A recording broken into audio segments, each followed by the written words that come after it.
ఇచ్చి భారీ మెజార్టీతో కొత్తగూడెం శాసనసభ స్థానం నుంచి గెలిపించాలని మీ అందరికీ నేను విజ్ఞప్తి చేస్తా ఉన్నాను. మిత్రులారా, మీ అందరికీ కొత్తగూడెం శాసనసభ నియోజకవర్గంలో ఉన్నటువంటి అత్యంత విలువైనటువంటి సంపద కేటీపీఎస్ సంబంధించినటువంటి stage 1, stage 2, stage 3, stage 4, stage 5, stage 6, stage 7 కూడా. అట్లాగే సింగరేణికి సంబంధించినటువంటి బొగ్గుబాయిలకు సంబంధించినటువంటి సంస్థ కూడా ఇదే ప్రాంతంలో హెడ్ క్వార్టర్లో ఉన్నటువంటి విషయం మీ అందరికీ తెలిసింది. మీ అందరికీ నేను ఒకటే విజ్ఞప్తి చేస్తా ఉన్నాను. సింగరేణికి సంబంధించినటువంటి మూసివేసినటువంటి కొన్ని థర్మల్ పవర్ స్టేషన్, కాలం చెల్లినటువంటి థర్మల్ పవర్ స్టేషన్ సంబంధించి వందలాది ఎకరాలు కేటీపీఎస్ సమక్షంలో అందుబాటులో ఉన్నటువంటి ఆ ప్రాంతాన్ని తిరిగి వాడకంలో తీసుకొని వచ్చి ఆ పరిసర ప్రాంతంలో మూసేసినటువంటి ప్రాంతంలో తిరిగి తప్పనిసరిగా వెలుగులు నింపేటువంటి థర్మల్ పవర్ ప్రాజెక్టులు తీసుకొని వస్తామని చెప్పి మీ అందరికీ సవినయంగా మనవి చేస్తూ ఉన్నాం. అట్లాగే ఒక పెద్ద మనిషి రాష్ట్ర వ్యాప్తంగా ఎన్నికల్లో పూర్తిగా ఓడిపోయి ఫామ్ హౌస్ పోయి పడుకున్నటువంటి పెద్ద మనిషి తగుదనమ్మా అని చెప్పి ఈ మధ్య కర్ర పట్టుకొని రాష్ట్రం అంతా తిరుగుతూ చెప్తా ఉన్నాడు.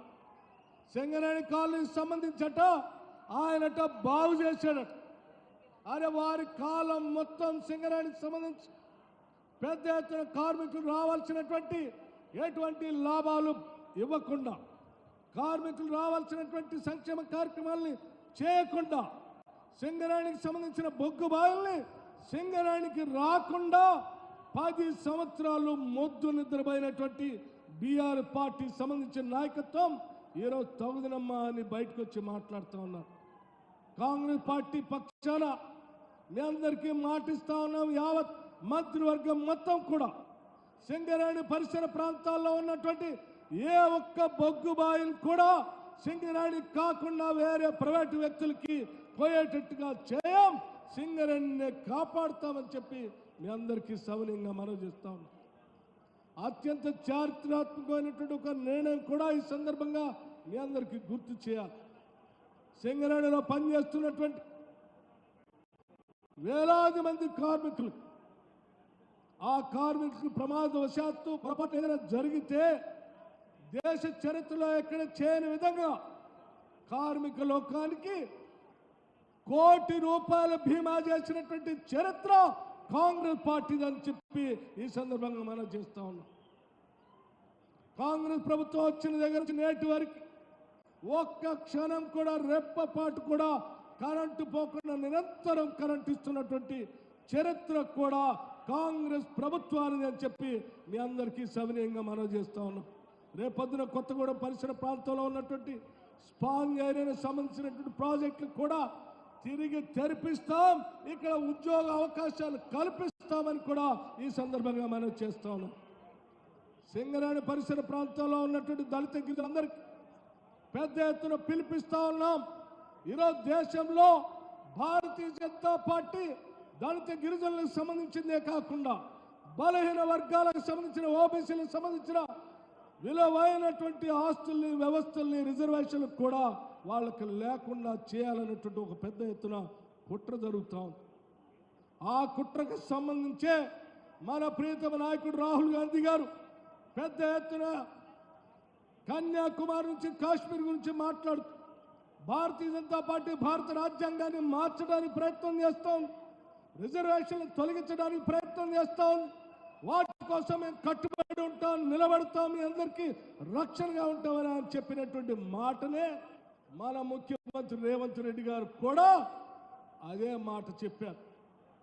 ఏ తప్పు కాదే, ఈ దేశంలో ఉన్నటువంటి కోట్లాది మంది దళిత గిరిజనుల రిజర్వేషన్లు ఆనాటి కాంగ్రెస్ ప్రభుత్వం భారత రాజ్యాంగం ద్వారా అందిస్తే ఈరోజు భారతీయ జనతా పార్టీ తొలగిస్తా ఉందని చెప్తే దాన్ని పోరాటం చేస్తాం, కాపాడుతామని ఈ రాష్ట్ర ముఖ్యమంత్రి చెప్తే అది తప్పన్నట్టుగా తప్పుడు కేసు పెట్టి ఢిల్లీకి పిలిపిస్తారా?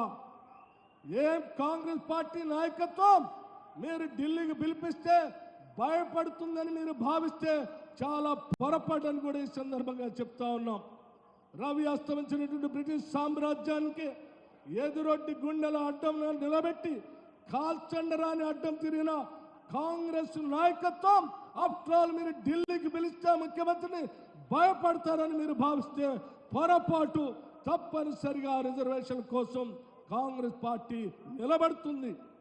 రేవంత్ రెడ్డి గారు చెప్పినటువంటి నినాదాన్ని తప్పనిసరిగా యావత్ కాంగ్రెస్ పార్టీ కట్టుబడి ఉందని కూడా ఈ సందర్భంగా మీ అందరికీ మనవి చేస్తూ, ఈ పరిసర ప్రాంతాల్లో ఉన్నటువంటి దళిత గిరిజన సోదరులు మహిళలందరికీ కూడా మేము మాటిస్తా ఉన్నాం. రాబోయే 5 సంవత్సరాల్లో సంవత్సరానికి 20,000 లెక్క 1,00,000 కోట్ల రూపాయలు వడ్డీ లేని రుణాల్ని డ్వాక్రా సంఘాలకు ఇచ్చేటువంటి కార్యక్రమాన్ని చేపట్టాం. వచ్చిన నాటి నుంచి అనేక కార్యక్రమాలు చేశాం.